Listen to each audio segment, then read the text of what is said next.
Welcome to another episode of GRADitude, everyone.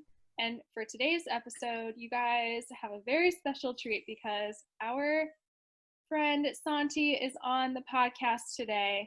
And thank you so much for coming on. No, thanks for having me. You guys are awesome. I'm grateful to be here with the GRADitude team. We are so happy you are here. And if you want to tell the listeners more about your PT journey, how you got started in PT first, and then kind of going into where you are today. I can give you guys like a Cliff Notes version, right? Because I'm sure people want to get to the good stuff, how I can help them and how you guys can help them in along this journey.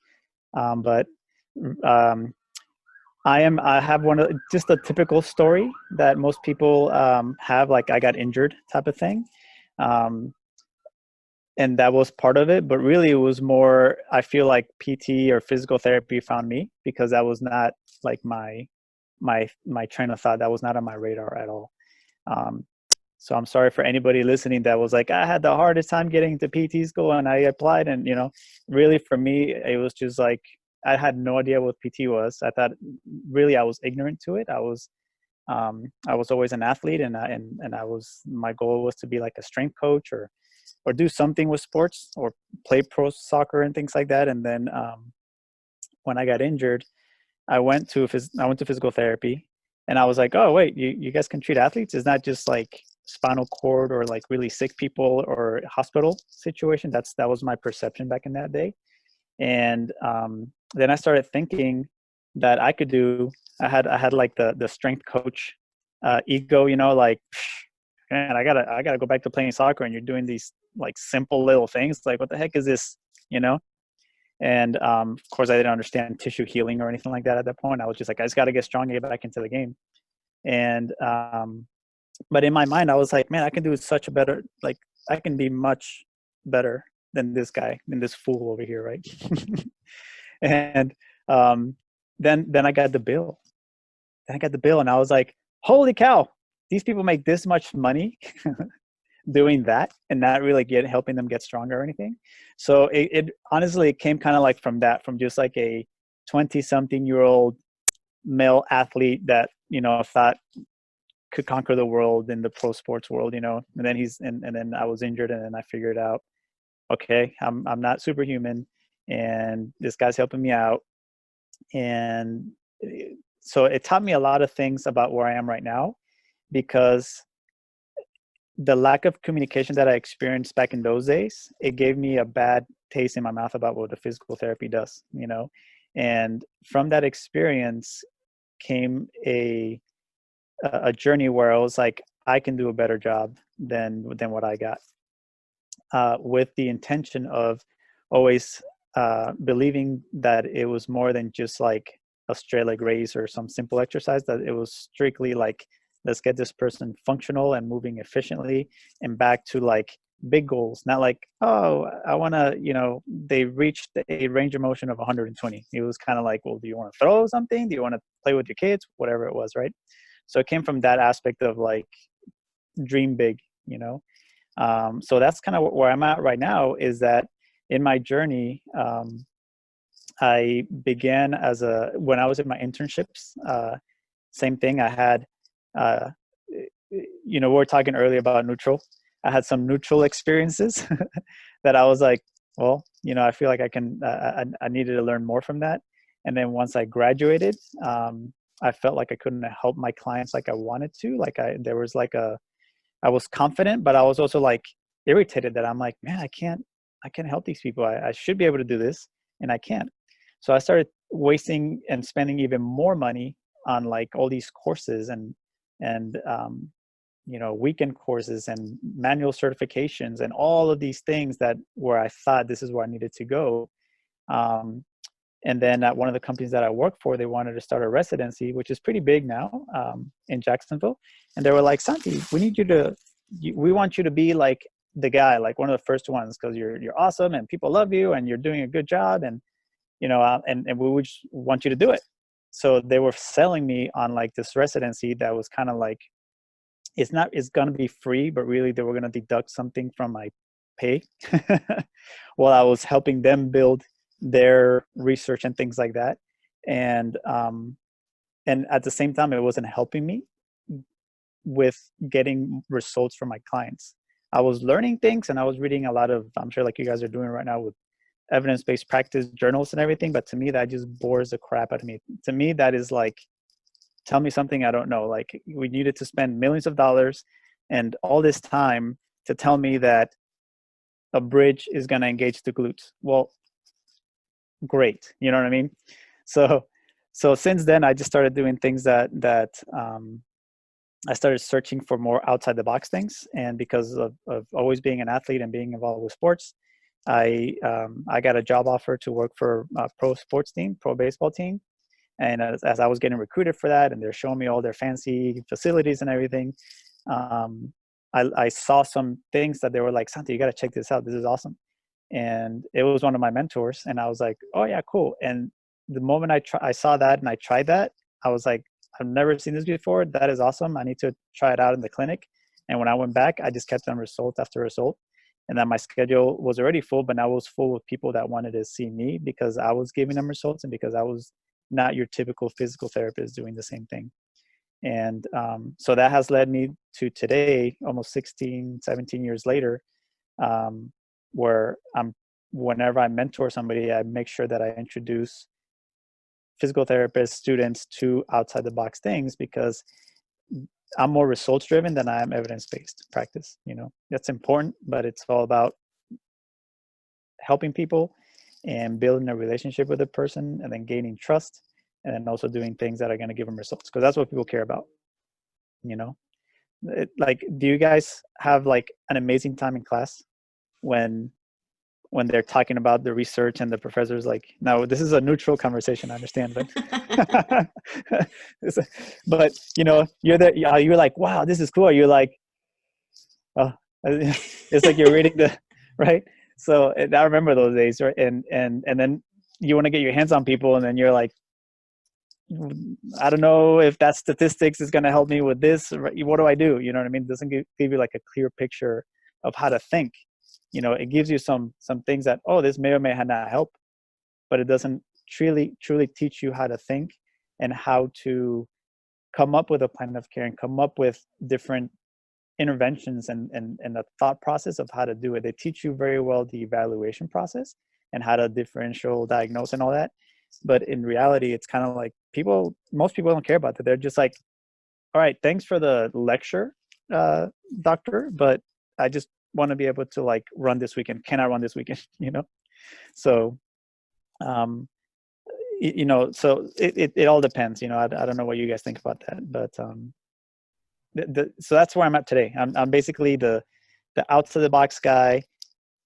I'm nice enough to where I don't piss a lot of people off. Like I'm a nice, happy-go-lucky guy. So even if they don't believe in my approach to things, and they're very evidence-based and very strict on that, they're like, oh well, it's Santi. You know, he's Santi. He's over there. You know, I've been able to do that, stay neutral and be able to inspire and also like lead different companies as director of things and things like that. But right now I'm basically out of that, and I'm just gonna do my cash PT and then my mentorship program because I feel like we need to have a movement where if we truly want to change healthcare, we need to believe in ourselves that we can be primary care providers, not just a technician that somebody refers you a patient, right?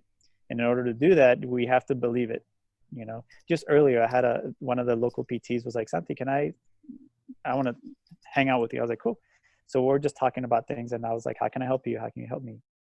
And some of the things that I do are completely like, people will be like, what the hell? What in the world? Like today, I had just now before I got on this call, I was treating somebody with cervical cancer, but it wasn't because we're doing exercise. It had nothing to do with exercise, you know. So I'm actually treating her cervical cancer with a special tool that I use, like basically frequency medicine.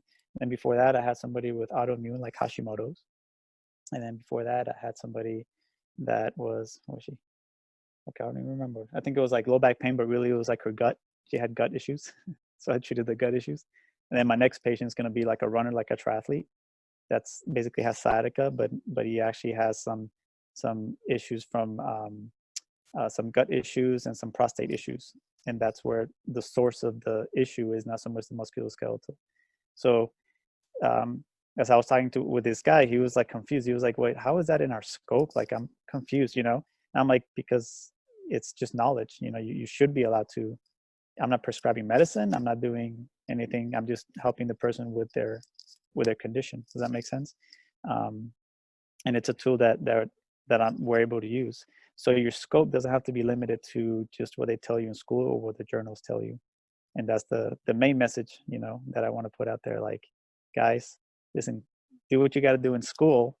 When you get out, like, the sky's the limit, you know, and your scope can be very, very broad, you know, because if you think about scope, we didn't necessarily own the manual or the manipulation, right? Like, we kind of took that a little bit, right, from DOs and chiropractic, right? Now we're kind of like taking some dry needling from them, right, from acupuncturists, right? So it all meshes together, right? So something that I do is I just corroborate with all these people. Like where I'm here right now, like I work with I have a team of acupuncturists, I have two ARNPs, I have a mental health counselor, I have massage therapy, you know, so we all work together rather than be like, that's mine, that's not yours, why are you doing that? I don't spend energy doing any of that stuff. So does that kind of answer the question? That was not the Cliff Notes version. No, that was good. And I think that's going to be really helpful for a lot of students to hear, because honestly, your scope is whatever is going to help that person in front of you get better. You know what I mean? And it's going to be Absolutely. changing from when we record this in December 2019 to when somebody listens to this 10 years from now. The scope is not going to be the same. They may be listening to this like, what do you mean that's not in your scope? Like, Right. Exactly. And that's my mission, to make sure that I spread that as fast as possible, that you can be a primary care provider and you can help many people, and you don't have to let insurances tell you what you need to do or doctors tell you what you need to do. Basically, you can cooperate with them, and but all that comes with communication skills and having confidence in what you do, um, and just putting your ego to the side and learning from everybody, learning from your patients, learning from the chiros, learning from everybody, um, fellow PTs and stuff like that. And then before you know it, you're like, wow, I know so much that I know nothing, you know. yes. The more I learn, the more I learn, the more I'm like, oh, you know, the less I know, type of thing. Yes. But the more people I can help, you know, so it's really good. So be open-minded to have a humongous toolbox, you know. It's all about like the abundant toolbox. You know, I've learned from chiropractors something over here, other PTs over there, pelvic floor PTs over here. I've learned from like energy workers over there. I've hung out with shamans over here in the jungle. You know what I mean? So like I've like, I'm open to anything. If somebody is willing to teach me something, I'm gonna be open minded, and I don't go in with criticism. I go in with an open mind and ready to learn and to take it all in, and be like, and then process it, and then be like, oh, how can I help somebody with this, right? Doesn't mean that I just go all towards that, right? And that's where PTs, where we get into trouble, that in school, even in school, right? Some of you have gone through you're probably already saying like, oh man, I'm not going to be an acute PT. I'm going to be a block PT. And then you start like labeling yourself right away, right? You're a physical therapist. You might work in a different setting, but don't just start labeling yourself. Oh, I'm going to be a manual based PT. And anybody that doesn't do manual, like, screw you guys. You guys don't know crap, right? And that's what's happening. A lot of people just, I don't know if it within your school you get those conversations or not, but I see that I see a lot of just disconnect between the profession of people just you know, you're evidence based, you're not. Well, I'm manual. Well, you're exercising, that doesn't work. Show me, you know. And it's just like, shut your mouth. You know, just do you. Spend your energy helping people, and learn from everybody, and then you'll be a better person. You know, just be a better human. Exactly. Go ahead, Gabby. You're smiling so much and you want to say something. I know, it's hard to keep it off my face. That's so true. And it's good for students to hear that because like you said, we may go into different settings, but at the end of the day, we're all physical therapists. Mm-hmm. And it's hard because you try and label yourself, or you think you want to label yourself as a certain PT, but at the end of the day, it's all about helping our patients. And Mm-hmm. with that, what is your mission? Undergrad, or it was like you studied something and you crammed and then you had the answer, right? But for me, it's like, how do you process things, um, so if you can start finding who you want to be as a physical therapist while you're in school, and have a little bit of um, confidence with simple things, then you can now use more brain power to focus on the actual patient experience and things like that, and learning from your ci, right? And or how to be open-minded when a ci and you might not mash up, you know what I mean? So there's like a temperament or personality test that I do that helps you become a better communicator. That's the first thing we do, is like, how do you communicate with somebody that's completely the opposite of how you are, and like, if your temperament is like this, then, and you know what stresses you out, but if their temperament is over here, then you got to know what stresses them out, so then you can try to meet them where they're at and communicate to them in a way that you're not stressing them out. And then like better learning happens. Does that make sense? So I mean, that's where this is going. I need to, and then we've talked about this in the past. How do we create a whole a continuum of like mentorship, to where it's quality, or at least we're finding somebody within what you're interested in, your niche. So I founded the results driven PT Academy, and within that, my mission with that is to have, I know a lot, but not, if there's somebody that does like pelvic health all the time, I'm going to pull them in to like, and have them be a guest, kind of like we're doing here, to be a guest, so that way they can learn a few things. And then I'll pull somebody that only sees, for example, CrossFitters, and that's all they specialize. Well, let me pull them in. Or some people might want to go into pro sports. So I've gotten some of my ex-students jobs in pro sports. So it's like, I can pull them back, or my mentor in pro sports, hey, come over here. So I want to make sure that I just try to give people as many resources as possible that will help them just gain more knowledge, so that way we gain more respect as a profession, rather than spending a lot of energy fighting with evidence-based versus not evidence-based, manual versus chiro. You know what I mean? Like, I don't want to spend my energy on that. Does that make sense? But then you guys are so far ahead doing this already, and I'm like so grateful for you guys, because it's like, there's hope for the profession. This is hope. Because I've been around to where it was like a bachelor, and then it was like, I got like the last little masters. It was like a brief little moment of like masters, and it's like, we got to be all doctorate. But really, that was more, the knowledge is still the same. It just cost you guys a lot more.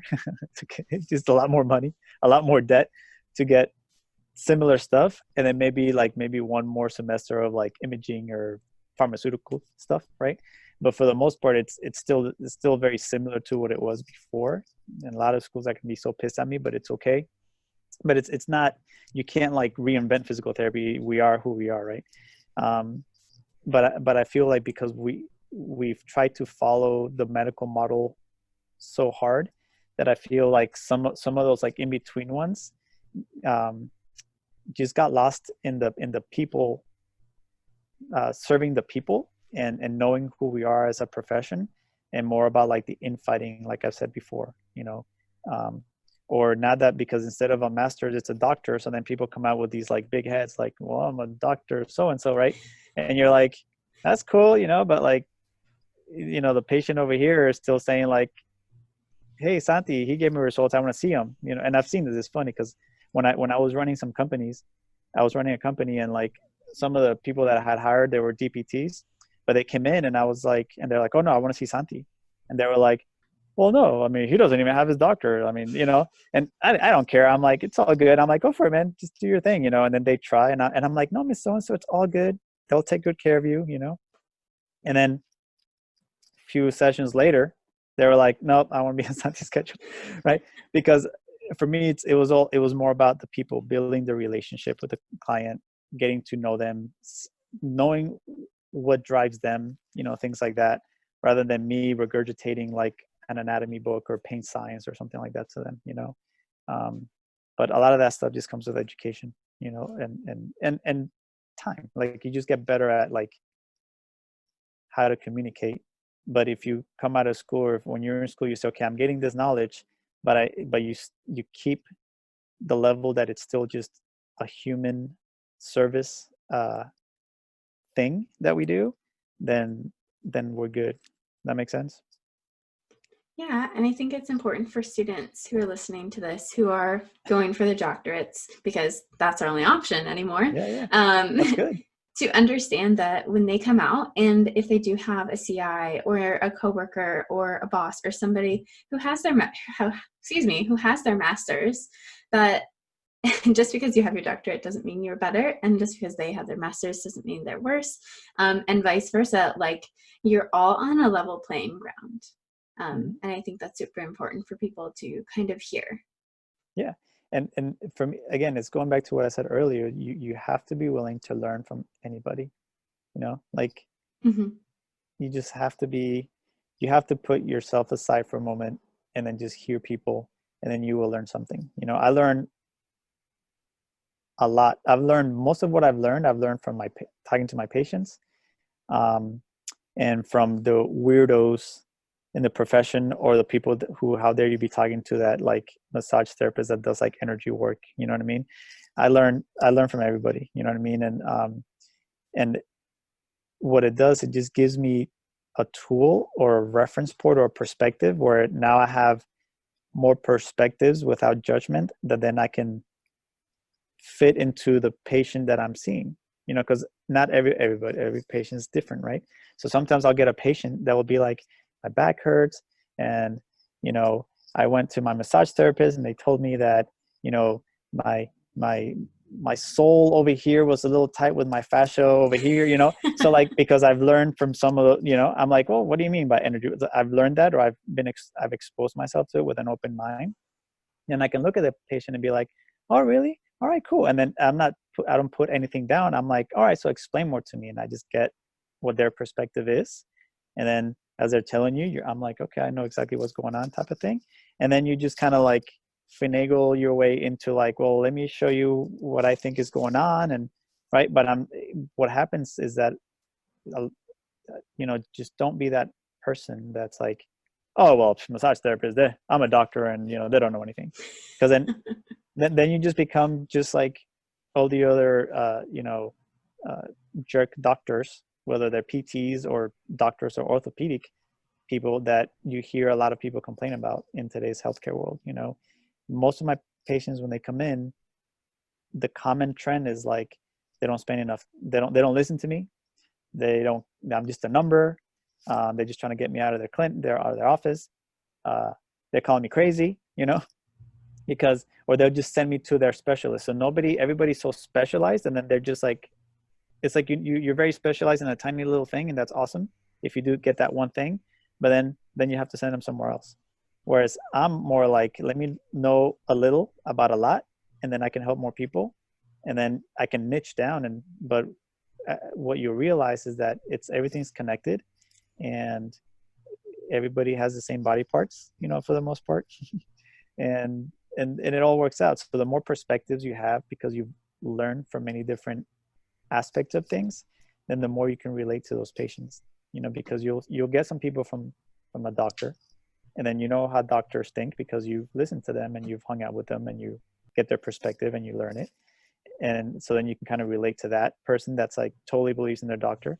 And then the person that you get from that goes to their chiropractor 3 times a week, and you know, for 20 years, but you've talked to the chiropractors and you understand their perspective and why they do what they do. So then now you can relate to that patient, and then they will trust you more, or, you know what I mean? So it's all, that's just how I've had success, you know. And you know, and really, I'm not about making any enemies. You know, the only enemies I'll probably make through this movement, it will probably be like all the evidence-based, people out there, because I you guys know Greg, right?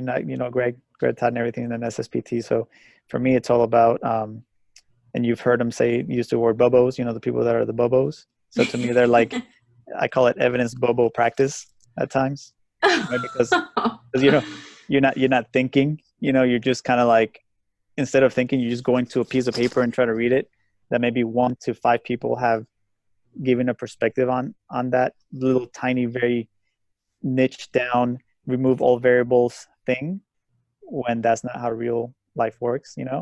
So I'm like, that's important to have and to know that it's there, but you gotta think, you gotta take be there, present with the patient, trust what you've learned, think about how the body works, think about tissue healing, think about the biology of things, think about stress, think about all these different things, rather than just like, oh, what was that one journal that said, oh, I need to do bridges? You know what I mean? I'm like, well, you know. Yes, it's a never-ending battle of EVP versus results-driven, and I think obviously there's a fine balance between both of them, and we stay very neutral, as we chatted about before this. Exactly.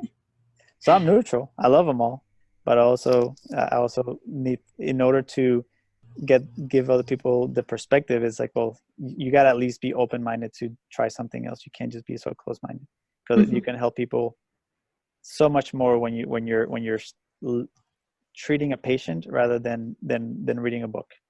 You can get Exactly. knowledge from a book, but you can't get experience from a book. Does that make sense? So it's every person's different, and you're going to have to think, and you have to try to figure out how you can best help them out. Unfortunately, the journals they'll tell you how to do a specific thing, but not necessarily what to do with the moment the person's there and they're stressed out, and then they start crying in your clinic. You're a human. You're somebody that cares. Hopefully, you're not going to be like, well, evidence shows that crying is going to help release some stress, and that will decrease your cortisol levels. Like, I don't know. You know what I'm saying? I'm just like, come here, let me give you a hug. I always have like tissues there, and everybody cries in my clinic or my evals. It's all good. That's part of it. That's part of gaining the trust. That's when they pull their wall down, and then they know that you're listening, because you're like there. You're not like thinking of what you're going to do. You're just like, oh my gosh, yes, you've had back pain. You can't do these things. That sucks. And you truly are like authentic about it. They'll pull down their wall, and then they'll cry, and then they'll be like, hey, my husband's a jerk, and da da da. You know what I mean?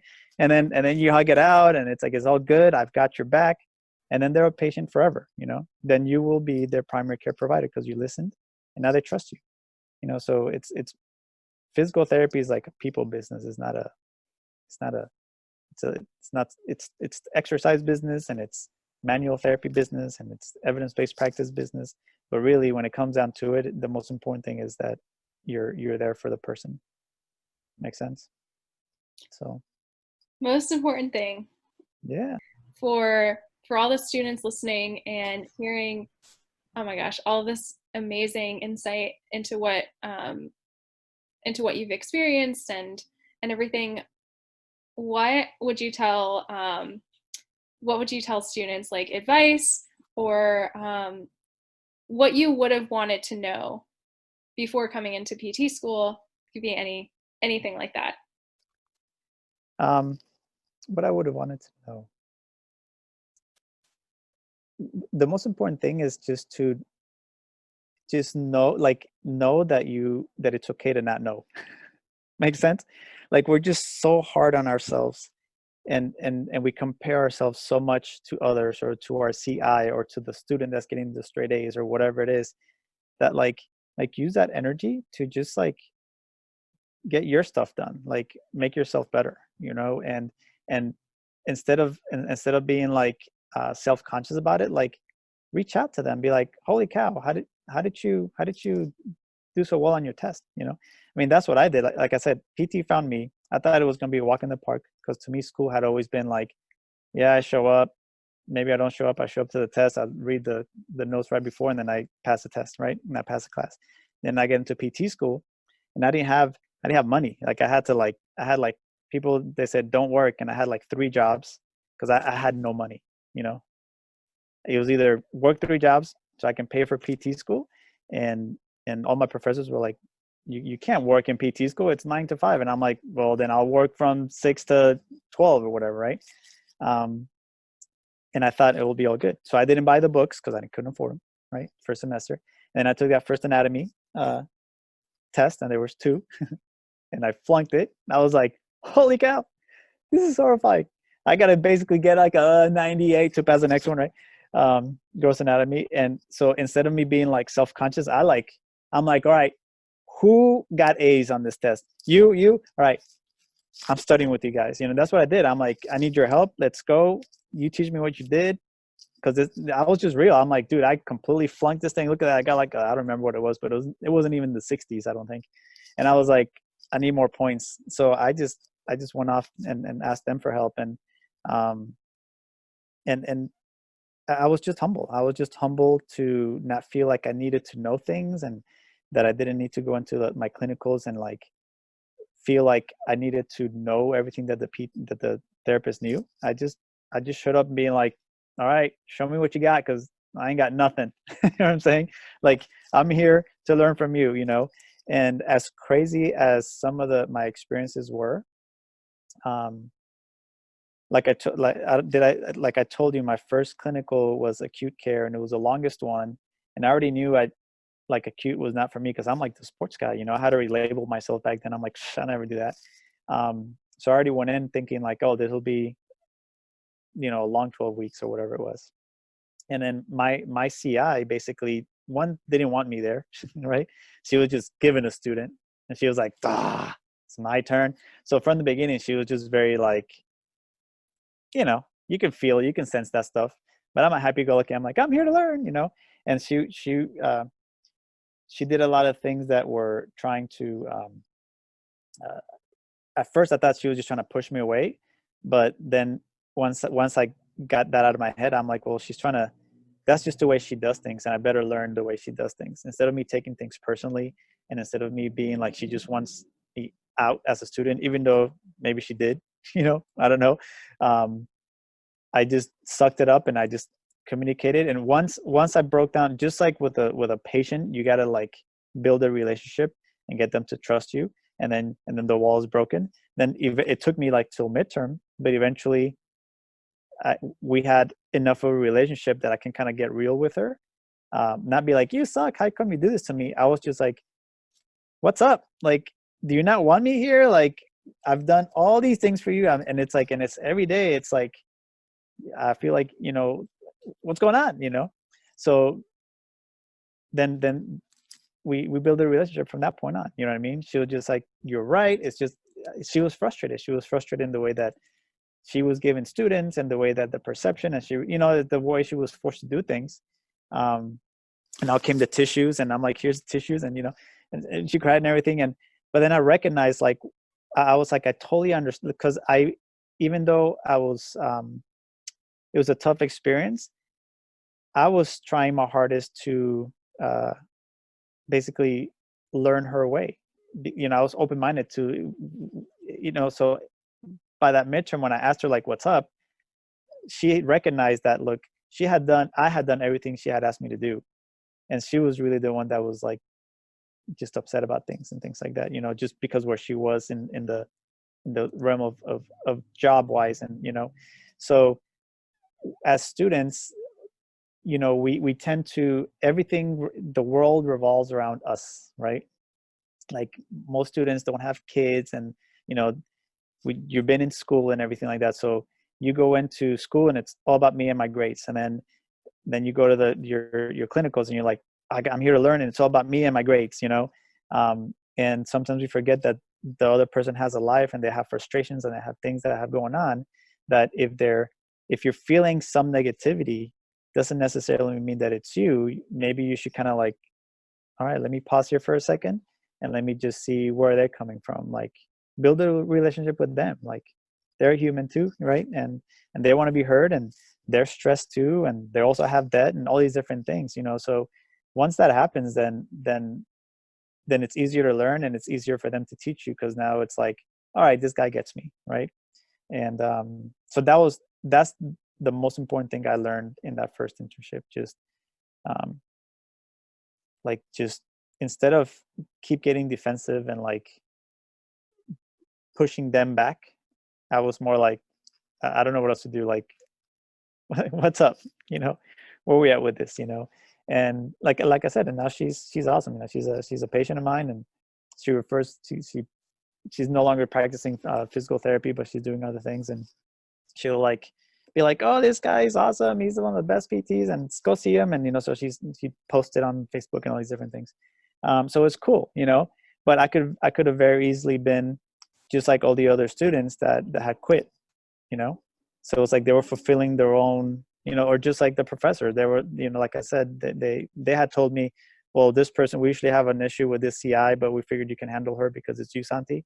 So I didn't go in there thinking, oh, this sucks. I was like, why? Like, I went in there without bias, and I got to know her, and then I realized why, um, and now we're good friends. We're like good friends, and I learned a lot from her, and I still haven't done acute. I've only done acute PRN in the past, but I won't go do acute care, because that's not what drives me. Just keep an open mind, and stop comparing yourself to others. Just be you, and just be open-minded and learn from everybody. Great pieces of advice. And for everyone who is listening, rewind that last 15 seconds, listen to it again, and really take it to heart, because that's so important. And for people who want to reach out to you, if they have other questions or just want to chat, where would you recommend they reach out to you? Well, they can go to Facebook, and there I'm as Santi Villamil. And then on Instagram I am Santi the Physio Sensei on there. And you can I can give you my email. I'll have a website up soon and all this stuff. But really, I'm more of a old school, non-techie guy. I'll give you my phone number if you guys want. I'll send it out to you guys, and then you guys can post it wherever you guys want to post it. And at some point, I will be having a podcast soon, called Outside the Box Physical Therapy. So that way I will be inviting everything we've talked about, just PTs, chiropractors, just anybody that will help physical therapists and other healthcare professionals get different perspectives and understand each other's worlds. You know what I mean? Because there's more than one way to skin a cat. So don't instead of putting it down, just learn it, or be like, oh, that's cool, I didn't think about that, and then put it in your little pocket or somewhere over there, and then go on with your bad self and help people. And oh my gosh, that was good. And so many students are going to be reaching out, and what you said today, it's really going to resonate with a lot. I know what you were saying really personally resonated with me, just getting off of my acute care clinical, and so thank you for sharing all of that. And we're so glad that you were able to come on, and we can't wait for you to start your podcast. So we'll have everything in the show notes for you guys if you want to get in contact with Santi. But thank you so much for coming on.